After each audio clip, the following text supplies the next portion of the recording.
Doug, it's good to finally talk to you here now. That one of the things I wanted to do to start out is if you could give me just a quick, brief summation of your service at the NRA, working within the Publications Division, where some of my best friends in the entire world also work.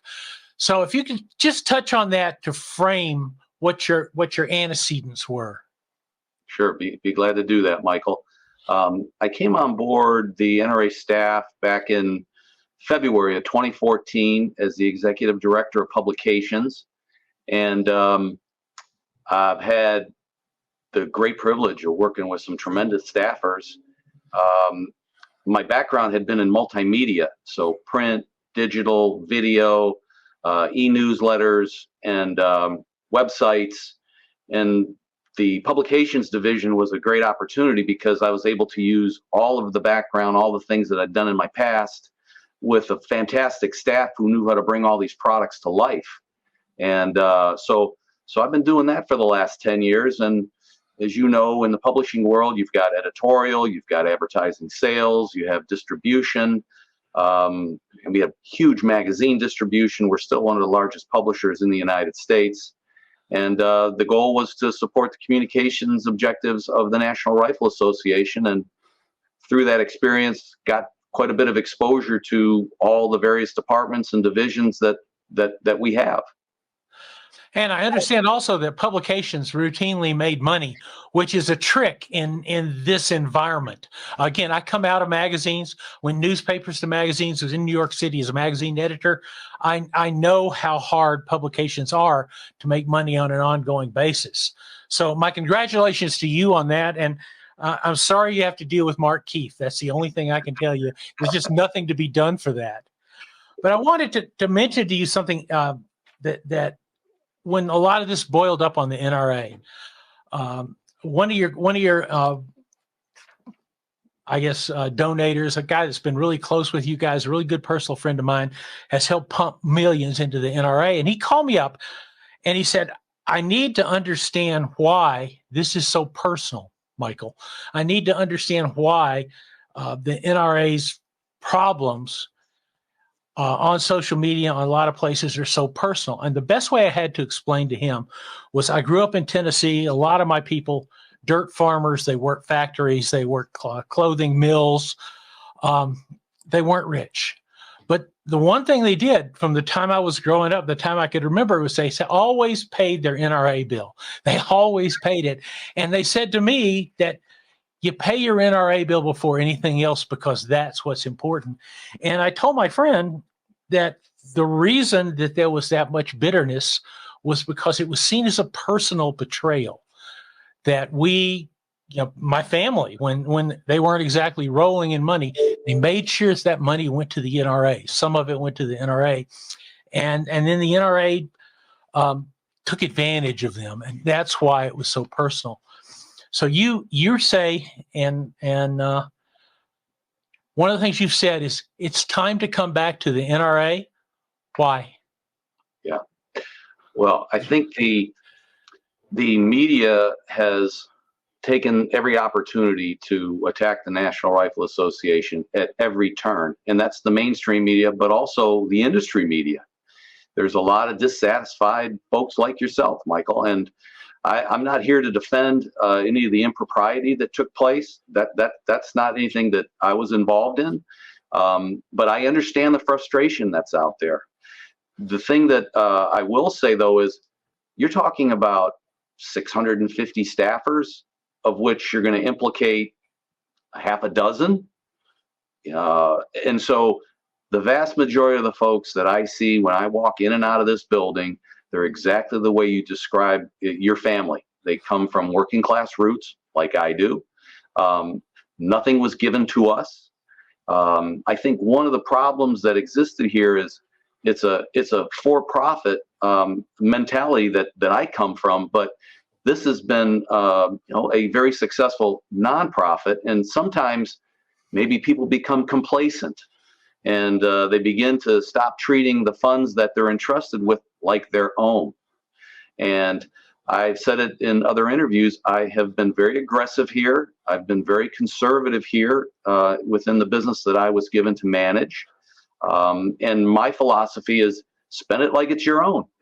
That's really been a simple way to operate. And I've had meetings today where we're looking to make several significant cuts that are going to allow us to better operate the programs and the services that we have and reinvest in our business here.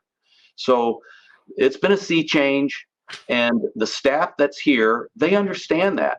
I just literally made a promotion here a short while ago, and while it was good news that you're being promoted, the bad news is there's no pay raise. And and that's the case across the board. The publications division, I mean, we had over 70 staffers. Now we're just over 50. So you're looking at a 20+% reduction in staff with more work that's being asked of the folks that continue to be here. So while the narrative out there is that we've wasted all the members' money, and I understand that frustration, that's not entirely accurate. Those of us that are here have been doing a lot more with a lot less, and we believe in the mission. We believe in NRA. We believe in the Second Amendment. We believe in freedom, and we know the importance of this organization. So that's why we do it. Let's take a look a little forward. It's the election year, right? If we go back to 2016, the NRA played a significant role in getting Trump elected. I believe NRA was instrumental in getting Trump elected in 2016. The less said about maybe 2020, the better. But we know that everyone knows you're under a lot of financial pressure. Everyone knows you're under pressure in New York. We're getting closer to what I think and what many, many other analysts think is the most critical election of our lifetime. Either we win or we spend the next 4 years fighting desperately to hang on to, say, the Second Amendment, not expand it, but see what we can hold on to. Given your financial status, what do you see the role the NRA plays in the election this fall? Yeah, I think we are being entirely underestimated, the influence and the role that we're going to play in 2024. I don't want to go back and relive 2020. Yeah, that was a tough one. You and I could probably have a really good dinner conversation over a beer on that one. Several. Yeah, the frustration runs deep, but we're going to have more money to play with and invest, I should say, in the critical battleground states, 10 to 12 House races, 3 to 6 Senate races. No question, the presidential election, we know that next 4 years, there'll be a Supreme Court justice or two that'll come from this election. And we know what happened in 2016. And oh, by the way, I'm going to take some credit for what NRA did in 2016. And we got Gorsuch, Coney Barrett, and Kavanaugh. And thank God, we have a little balance in our government today because of that. And a lot of people attribute that to NRA. And so yeah, the frustration was we didn't get it done in 20. A lot of different reasons for that. But in 24, we're going to use the database of member names that we have, and we can go in and we can geo-target by district. And we also have a huge grassroots effort that's managed through our Institute for Legislative Action. And we're going to do everything we can to be smart about where we invest and what races we're involved in. And we're going to mobilize our database, and we're going to get people to the polls. It looks like there'll be an interview with President Trump in August. We're going to do a major story in our magazines, and those are going to go to well over 3 million people. And we're going to solicit our members to get to the polls themselves, get their friends and neighbors and family members to get to the polls as well. And we still have a pretty big stick to swing. We still have quite a bit of influence, and I think that people should not underestimate NRA and our influence. In this case, I'm going to totally agree with you. I saw, I'm sure you saw it as well this morning, a column that noted that there are 10 million gun owners who are not registered to vote. And those 10 million gun owners who are not registered to vote represent a landslide victory for Donald Trump. So you have the list. In that I'm 100% agreement with you. Have the list, and that means you have the power to reach out and get those people to vote. So I say this because a lot of times when people say, "Well, they're not going to spend the money," they don't have the money to spend. How important is that role? But knowing that there are all those votes out there, that 2020 was a disaster, not just for NRA, but for the entire world with COVID, with all those things. But how do you bring a gun owner to the poll that hasn't signed up yet? What do you think they're missing? Yeah, that's a good question. I think I'm not sure where the inactivity comes from. I know how active that I am and my family members and those that are in my social circle are. They're tuned into this election. How could you not be? I mean, the news cycle is just every 2 minutes there's something that's hitting the wire out here. But I think it's just incumbent upon us to tell our friends. I mean, literally, I'll be in an Uber and I'll be talking to my Uber driver and I'll be asking him about, what are you planning to do in November? And you can't believe the number of these folks that are saying, I'm voting for President Trump. And then I give them the old, great, and you need to tell your friends and your family to do the same. I mean, it's got to be a viral grassroots outreach. It's the only way we're going to mobilize these folks. Otherwise, the world that we're going to live in is going to look a lot worse than it does today. And it's pretty bad right now. Yeah, absolutely true. I do want to ask you a couple, 3 true and false questions. The reason for it is I reached out on my social media and I said, I'm going to be talking to you here today. And would you mind telling me what you want me to ask? What would you like to hear him say, especially in those elements that tread on transparency? The number one thing people ask me, is the NRA selling off any of its firearm collections to cover debt? Absolutely not. Good. That's false, right? False. No. That's good. Secondly, major building, the Fairfax building remortgaged. No. Once again, those are 2. Third, you reached out to find a new training director to move to Fairfax, and that training director's salary starts at $40,000, which last I checked in Fairfax probably wouldn't cover a gym membership. But I've had dinner in Fairfax with Joe Montana. I know it wouldn't even cover that dinner. But what's the situation there? Are you looking, or is it somebody has to be there? Is that a true or a false? I'm not aware of that specific listing, but we will be looking to hire additional staff. Okay, good. That covers literally the 3 flooded number of questions that I got. And by the way, on the question of firearms, Phil Schreier answered it for me some time back. But once again, it's a question that I was asked. Let's see. What can you tell me about the ongoing legal situation in New York? I understand that you can't tell me a whole lot. I live with an attorney and she yells in my ear all the time. So what can you tell me about that ongoing situation in New York and the potential for it at some point ending? Yeah, I can't address anything specific other than what's out there publicly, which is phase 2 of the trial will start Monday, July 15th. So that's this Monday. I'm heading in that direction soon. And I will be testifying next week. And we expect that it'll be a 2-week trial. And the judge will be making a determination after that trial concludes. And hopefully that decision's made sooner than later. But it's starting July 15th. We expect it to run right up until roughly August 1st. So maybe at some point this year, the legal fee hemorrhaging is going to end. That would be an assumption that I would hope is true. Yes. Yes. Next, you've talked a lot about transparency, and that certainly has been one of the issues with the NRA. But I mean, it's not exclusive to the NRA. Large companies are inherently non-transparent, unless you're Elon Musk, and then you own Saturn, so who cares? But what steps are you taking to bring a level of transparency to the NRA? Well, the major development out of the Dallas board meeting on May 20th was the election of a new slate of officers. And the first motion of the day was to make those proceedings open to the public.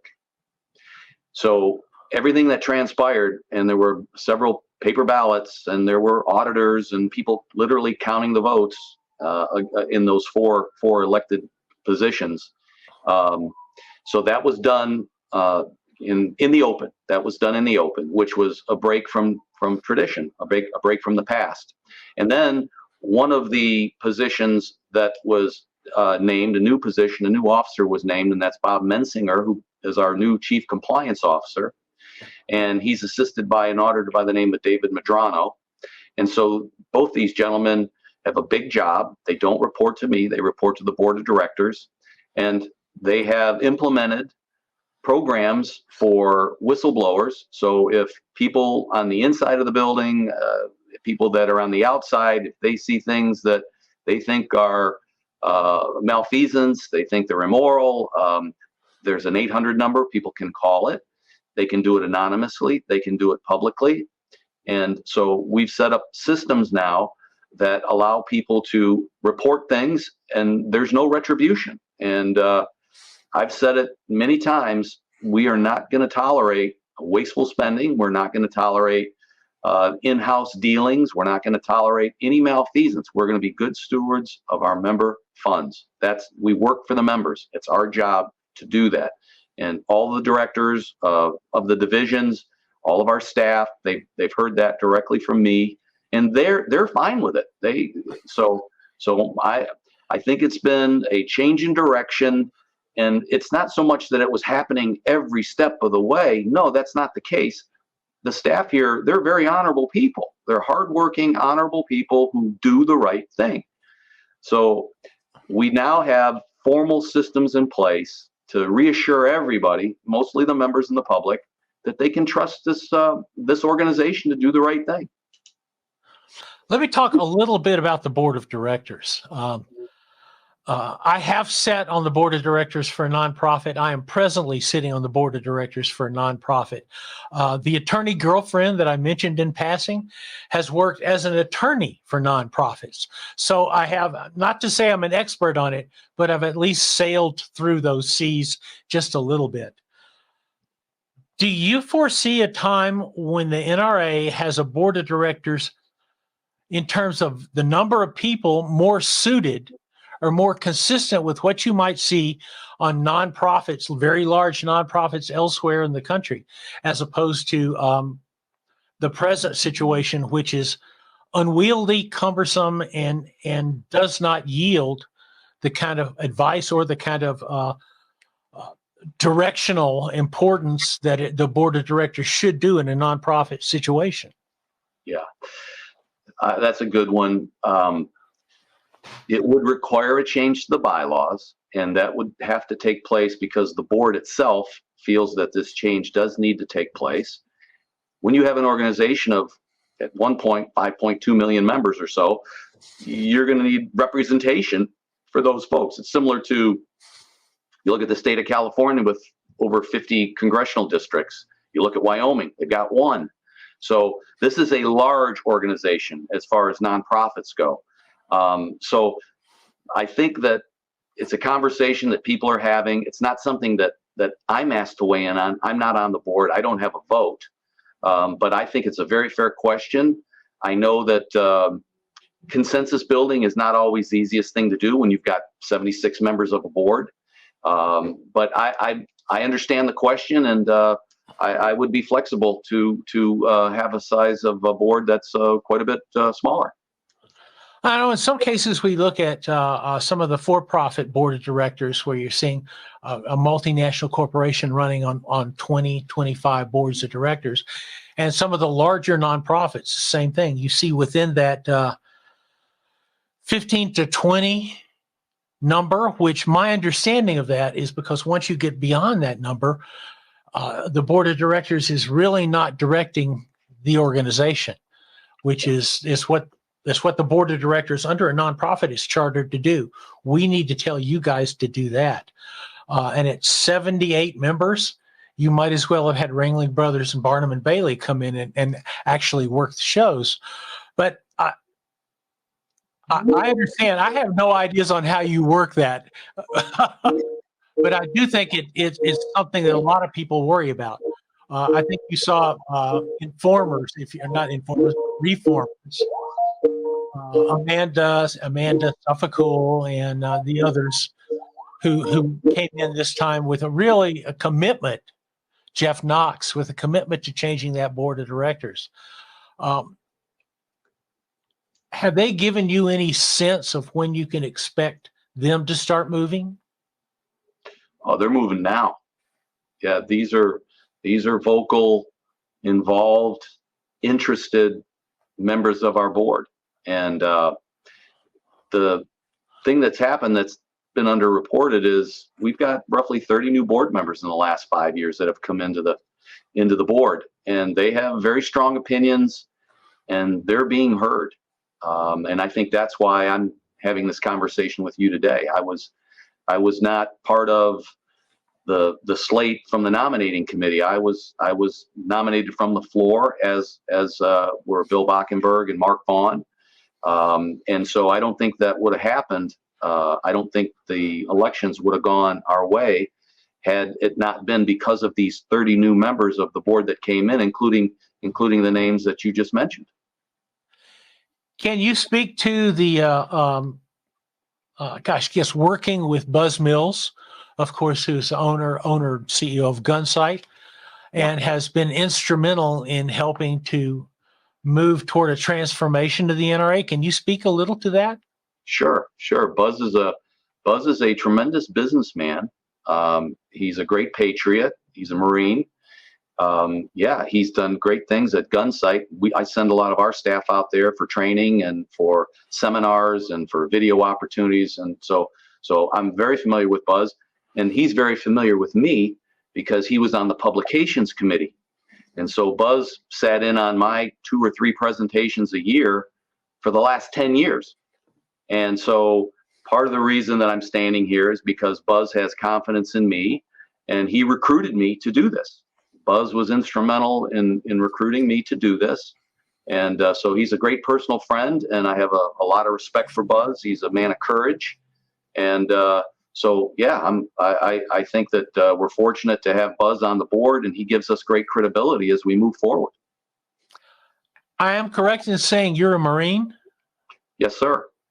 I almost said you were a Marine, but I caught myself in time. So, but it's fair to say that you've led men into dangerous situations, that you understand the nature of leadership. I think, is that fair to say? I was not deployed into a combat zone, but I did deploy during my active duty time. I was an infantry officer, and I served in the 1st Division and the 3rd Division. And so we deployed to Okinawa, Japan, and then we deployed to South Korea and the Philippines and did what we call a Westpac. And but I will say this, I had the great fortune to be trained by our Vietnam vets. All my drill instructors, my company commanders, my battalion commander, these were all hardened combat veterans, combat wounded, Silver Star, Bronze Star recipients. So I got good, hard training. Our staff non-commissioned officers, our sergeant majors, all first-rate Marines, and I benefited from all the hard lessons that they had learned. I guess you have some more even coming up when you look at the breadth of the NRA. You've got an organization that has a lobbying function through ILA. You have organizations has a training function that is integrally tied into the concealed carry revolution in the United States. You have a publications division that also includes print, includes digital, social media, and the like. How are you seeing in your head how those divide up in terms of funding? Where does your initial money go? Yeah, I think the programs and services will be the first place that we reinvest. Our ILA team, our lobbying group, they've been hit hard. Interesting, I had some really good meetings this week. I met with the state and local folks from ILA yesterday. I met with our federal folks from ILA yesterday. They're briefing me on what's going on in November as we head that direction. But I asked the question, what's your staff today versus 2019? And our state team is down from 15 to 9. So that's tough. But what was interesting was they talked about some of the other folks in our space, and there are other 3-letter groups that are out there, and you know who they are, but they've recruited a lot of our former staffers. So the folks that have moved on to other places within the space, they got their training at NRA. And so that's a good thing. But to get back to the question, we're going to reinvest in our programs and services. But as I say that, you look at, for example, our clubs and associations. We've got over 8,000 clubs and associations in the United States.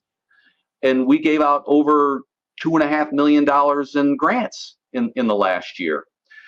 Also within our general operations division, we have a law enforcement department, and we have an insurance program called it's a law enforcement death benefit. And since the year 2000, we've awarded over $4.3 million in death benefits. And what that is, Michael, is unfortunately, we've got a lot of our law enforcement that pay the ultimate sacrifice. And so within 7 days of that horrific situation taking place, within 7 days, those families received $35,000 from the NRA. So these are programs that have done just fine, and we don't get the credit for that. And that's one of the things that I'm going to try to do. And I'm glad you're asking these questions, because I get to talk about that. Because right now, the dominant theme that people want to discuss is New York court cases, malfeasance, board issues, but there's a lot of hard work that's being done internally.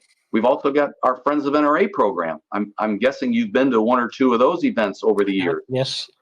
So Yep. we're down from 1,000 events. We're doing closer to 750 now.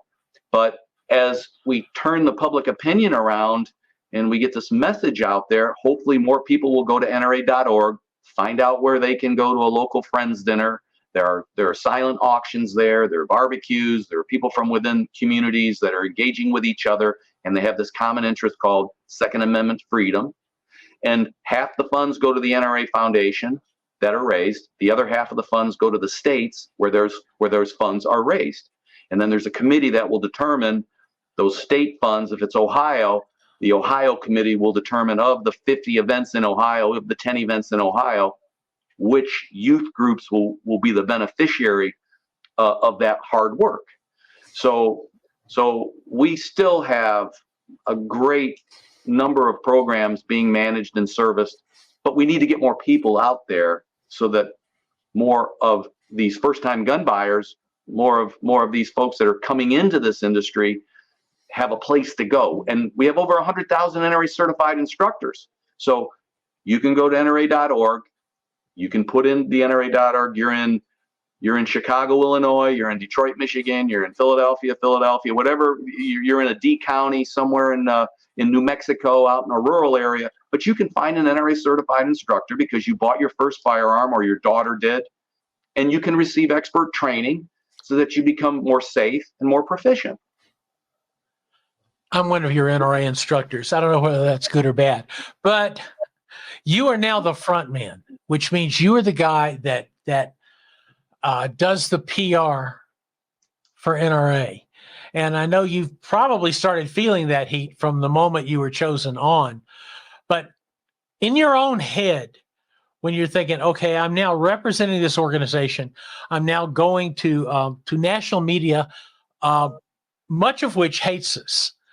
I've done PR for National Shooting Sports Foundation. So I have a certain sense of what it's like to step into the room with people who aren't your friends. But how are you thinking of the best way to present the new, if you will, National Rifle Association? Yeah, that's a challenge. And you're right.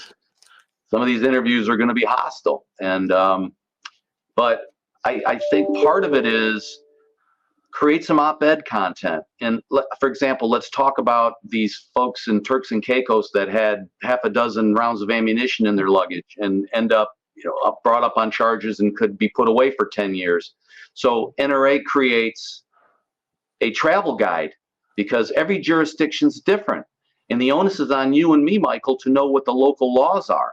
So for example, in Virginia, where I'm a concealed carry holder, and I have reciprocity in 42 states, when I cross the Potomac River into the District of Columbia, I'm a felon. Guess what? It's on me to know that.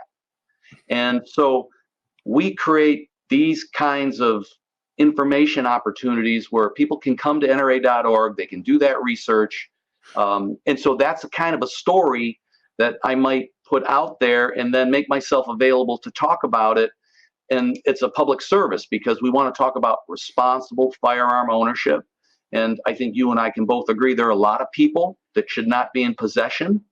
And so a lot of the conversation would be, all right, we don't need recidivism. We need people that break the law. They need to be put away. We don't need the same folks violating the same laws over and over again. And you and I read about it all the time. The other thing that I think we need to talk more about, our number one column in the NRA publications is the armed citizen. And we don't talk about folks using firearms as a deterrent enough. John Lott's a friend. John Lott does wonderful work as a statistician. He comes well informed to all of the presentations he's made that I've been part of and been a witness to. But he talks about firearms being used 1.6 million times a year to save lives, to stop crime. And so you may have heard in other interviews, I refer to us as the good guys. We're average Americans. We come from all walks of our society, big city, A county, D county, rural areas, but we have families, we have jobs, we pay taxes, we're veterans, we're upstanding members of our communities, we're Little League coaches, we're involved in scouting. We do so much for our communities. And when, for example, I've been in the big city for a long time, I'd get a phone call when certain things were taking place around COVID. And the call would be, you have an extra firearm because now I need one. And I know Doug Hamlin has one. And so again, we're in our communities and we're people that know how to get things done, and we're dependable and we're upstanding, we're honest. And so folks feel comfortable to use us as a place to go when they need help. And I think that's a very important point. Very important. I spent 12 years running the Best Defense television show, and I'm privileged and honored to have a list of people whose lives were saved because they did what I and Mike Seeklander, Mike Janich, Marty Hayes, Rob Pincus did and displayed. There is a huge thirst for that knowledge there that is not being filled by existing companies. Partly there's so much, if you say search firearms training on the internet, I don't know, last time I looked, you got like 375,000 hits within 2 seconds, of which we'll not go into that. But there is a thirst for that knowledge. Yeah. But you've got to get past the speed bump of, and not to bring him in personally, but you got to get past the speed bump of Wayne Lapierre. Yeah. He hurt people. One of the other, when I told you I reached out to my social media platforms, and they said, it was the oddest thing. They said, will the NRA ever apologize for what they did to us? And that almost goes back to what we were talking about earlier, that so many people, and I include myself, had a very personal relationship with the NRA. Yeah. I don't know how you handle it, but I'm sure it's somewhere on your agenda list. Yeah. Well, all I'll say, it's been really painful for those of us that have been on the staff. And we are looking forward to having the conclusion of this litigation and putting it behind us. I think you have to understand too, part of the reason that we were targeted was because of what happened in 2016. So NRA moves the needle. All right. We're targeted because we win. We're targeted because we've been very successful in the past getting the vote out and winning the close elections. I mean, the Trump upset was unprecedented. I mean, people, they thought it was going to go the other way. It was a huge upset. So on the heels of that, NRA gets targeted. We're chartered in the state of New York, so they have jurisdiction, they have subpoena power, and they used it. And they found some things that unfortunately we had a difficult time with. And I'm not saying me personally or the staff that's here with me today in this building, but yeah, we've all been victimized. We're all frustrated. Our jobs have been made a lot harder. But you can't give up on an organization that's been around 154 years. I mean, you go back in history, and I know you're a historian. Your shooting gallery show you cover so much. But as an example, you go back to World War I. All right, you had, and I'm a Marine, as we just discussed. You had the Marine battle at Belleau Wood, and there's 3 big battles in Marine history, arguably, and a lot of big ones, but 3 that rank way up there: Belleau Wood in World War I, Chosin Reservoir, Iwo Jima in World War II, and Chosin Reservoir in Korea. Those are, and there's a whole bunch of stuff that I'm going to upset some people by not mentioning, but there's too many because. Right. But the point being, back in France, the Germans were on the move. They're closing on Paris. They're going for the knockout punch in 1918. The Americans come in late in the war, but the Marines are up there at Belleau Wood, and their marksmanship is one of the reasons given for the success of the United States Marine Corps in World War I, which changed the course of history. I mean, you had 2 regiments of Marines, the 5th and the 6th. My point is, coming out of the Civil War, NRA gets founded in 1871, and it was Union generals that said, wait a minute, the Confederates had better marksmanship and better marksmen than we did. We need to fix that. And so that training developed, and the Marine Corps implemented it, as the Army did in our other services too. But again, don't give up on NRA. Don't give up on us. We've had a huge role in this country. 9 U.S. presidents have been members of the National Rifle Association, including President Trump. President Trump spoke to us twice this year. He was at our Great American Outdoor Festival. We had over 200,000 people there in Harrisburg, Pennsylvania back in February. And then he was with us in Dallas. So he understands the significance of NRA. We have members who vote. And we have a lot of organizations who do tremendous work. They do fantastic work. And you mentioned some of them already on this interview, during this interview. But we have the voters. We have the members. And that's why we get targeted, Michael. It makes sense. Just jumping on one other question. I'll let you out of here. I might let you out a little early if you're careful. But are you going to follow Josie Wales and take the NRA to Texas? Well, at this point, we're staying in Virginia. That's the plan. And you must have read Phil Schreier's feature in American Rifleman, The Guns of Josie Wales. Yeah. He loves the Hollywood guns. He does. Yeah. But no, the plan, Michael, is to be here in Northern Virginia for the foreseeable future. We've been here a long time. We have a great property that's 20 miles from Washington, D.C. This is where the political universe happens to be located. And until there's some incentive from some other state, at this point, I don't see that. So I think the answer to that question is, at this point, no, we're staying right here in Northern Virginia, and we're going to make a go of it right here. We're making our last stand right here. Very good. And I think that's a pretty good point to end on and let you get underway. And I appreciate it very much. Thank you very much. And thank you for your straightforward willingness to answer questions. And if you want to add some sort of wrap up, some sort of closing to those people who, like me, have been a little bit recalcitrant in coming back to the National Rifle Association, please feel free. Yeah, well, thank you very much for having me, Michael. You're one of the legends in this business, and it's a high honor for me to meet you and be on your show. We need those members that we lost to come back. We need them to recruit new members. Our real strength is at the polling place. And if you're with us, we can win. And I give you my word and my pledge that we're going to be very careful with member funds.